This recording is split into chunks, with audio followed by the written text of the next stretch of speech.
Video. Let me ask you about next. This is going to be the most obvious statement I'm going to make tonight. The last 18 months have seen significant turmoil, not only with COVID, but with our social, our cultural upheavals, as we've seen people, protesting some just horrible, egregious acts. As you noted, the future of work, how we work, all those things are out there for discussion. Trust in institutions, and trust or an understanding, as Ben said, of literally the basis of our society. And I saw a great quote. I mean, we've had the 1619 Project, we've had the book called 1620, 1776 Commission, all of them designed to push back on that. I saw a great quote from a noted political scientist who said, "America is not a lie, but a disappointment because it is a hope." Would you agree that that's a good description? And would you also agree that the U.S. is an exceptional country? Ben, I'll start with you. I mean, I obviously believe that the United States is an exceptional country. I think that our history is filled with moments of glory. It's also filled with some terrible tragedy and some terrible evil. There's no question about any of that. To suggest that America is a disappointment is to suggest that utopia is a real place, or that whenever you say somebody's a disappointment, you have to say compared to what? What exactly are you shooting for? Compared to the ideal, of course, everybody's a disappointment. Saints are disappointments compared to the ideal. But if what you're talking about is America as a whole is somehow disappointing compared to, for example, what other countries around the world stand for, or what they have provided to their citizens, or what they have provided to the globe, then by no means is America a disappointment. America is a tremendous success story. In fact, it's the greatest success story in world history.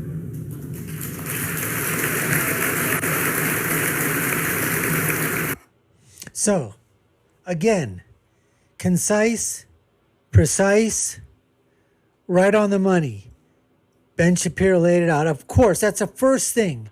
What you hear from a lot of leftists, what you hear from a lot of progressive, a lot of moderates, academia, the hypocrites in Hollywood, the alphabet networks, the lamestream media, right? The first thing you hear is either, number one, yeah, American exceptional, but, or you hear, no, it's not an exceptional country. And I'll tell you why. And then you ask them and say, well, what are some other countries? And then they sit around and they think about it. And then they always go to like Denmark or Sweden or Norway or the Norwegian countries. They always go over there or something like that, right? Ben just laid it out that, yes, we have done great things in this country, phenomenal things that other countries could never do, will never do. It'll never happen. And yes, just like anything else, we do have our dark pages in history, but we corrected those pages. We came out of the dark into the light. That's where we are right now. But people, what they'd like to do, especially those on the left, progressives, right? Leftists, socialists, Marxists, they want to go back to that. They want to lay the sins of the past on the present people, on our children, on ourselves, as if we had anything to do with that. The biggest thing is, they throw out slavery. We all know slavery was an abomination, an unbelievable evil, right? We all know that. But these guys, the race baiters, the race traitors, they continue to shove it right down our throats every single time they can get. All Ben did was basically say, this America is the most exceptional country in the history of the world, will always be the most exceptional country in the world, and it will continue to be the most exceptional country in the world because it has the greatest people that have ever been in the history of the world, and everybody around the world wants to come to the United States of America. Let's see what our female fatale, the blonde bombshell, Ana Kasparian, has to say about all this. So there are parts of that I agree with, some parts that I disagree with. For the most part, I just have to stop. See? Right then and there. So it wasn't like, yes, America is the greatest country in the history of the world. But right away, there are some parts that I disagree with. There are some parts that I agree with. All right, let's go. Called it. I just want to note that the idea of America is an incredible idea. I think that the country has failed to live up to its ideals. I think that There are certain things that are transpiring as we speak that Typical. go unchecked. You know, we are supposed to have a system of checks and balances, but I think more often than not, we see a system that is in fact rigged in favor of the powerful. I'll give you specific examples. You know, in the beginning of the pandemic, there were lawmakers in the Senate who engaged in this minimalizing, just completely minimizing the severity of the pandemic, to the point where I actually didn't think that COVID was a serious threat to me, my health, my family's health. In fact, in February, I went on a cruise with my in-laws and had a great time and didn't think that COVID was going to be an issue. Then I find out, of course, a month later, everything starts shutting down. People I know get incredibly sick.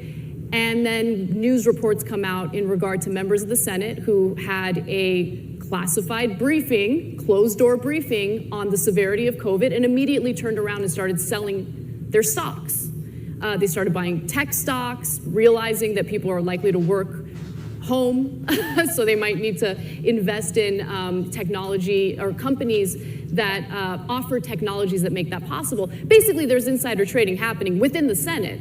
And I'm saying it out loud, and I'm saying it on a regular basis because that kind of activity, that type of behavior, first of all, is illegal for the average American, should not be legal for members of the Senate.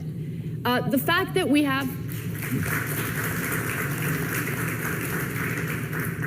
we have lawmakers who are personally invested in businesses that they're deciding legislation on is unacceptable. So when you talk about the lack of trust in our institutions, I understand that lack of trust. And that lack of trust has led to the situation that we're experiencing today with COVID, where people don't believe in what the CDC is telling them, where people question what journalists are reporting about. They just assume, because of the lies that have been told, because of the system being rigged against them, they just assume that they're being lied to. And now we find ourselves in this difficult position where we're trying to find solutions. We're trying to come together so we combat COVID effectively. Okay, let me just stop right here for a minute. Again, as we talked about, right? America, but. The question was, is America, in your opinion, an exceptional country?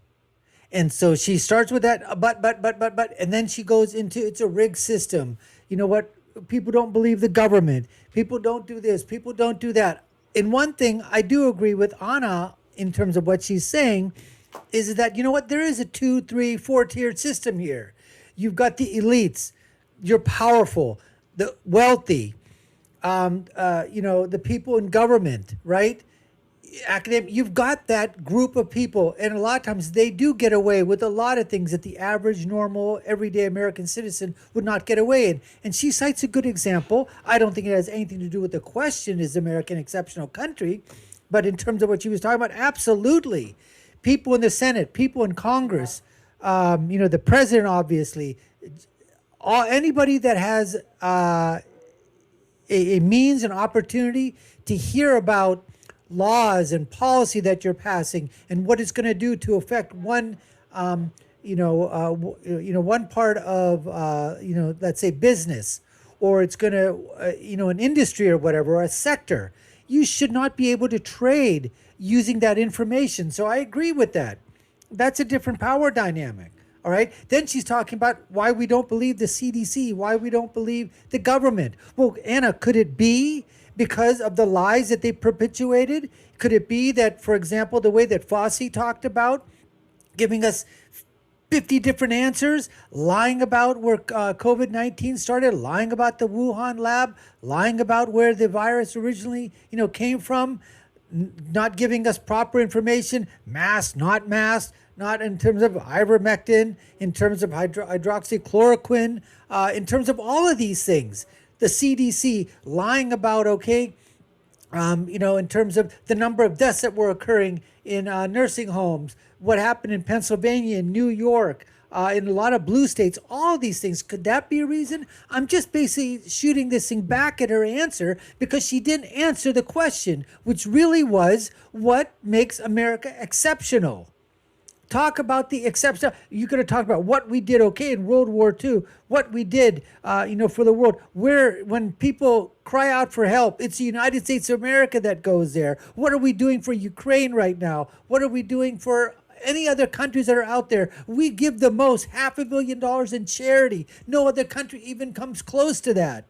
Hardworking, persevering, God-fearing, for the most part, okay? Anyway, those are the things that we're talking about, right? She was way off the mark. Let's continue with her answer. No, but it was warm, but it wasn't hot. Get people back to work so people can thrive, families can thrive. But that's incredibly difficult to do when people don't trust in our institutions. So earlier this evening, three of us had some. So basically, I think I pretty much said that thing. The question was, in your opinion, what makes America great? Ben hit it real quick, real concise. Ana came in, gave the usual, progressive, moderate, leftist, Marxist, socialist answer. Yeah, America, well, I don't know, maybe, perhaps. Yeah, it is, but. And then went into a diatribe, which I've already talked about. So, this round again, Ben wins this one. In part one, Ben won. Part two, Ben won. So far, Ben 2, Ana 0. Anyways, folks, thanks for watching the show. We appreciate it a lot. And if you haven't done so, subscribe to the channel. Hit that notification bell. Like, share, and follow us. Put down the comments. Do you agree Ben won?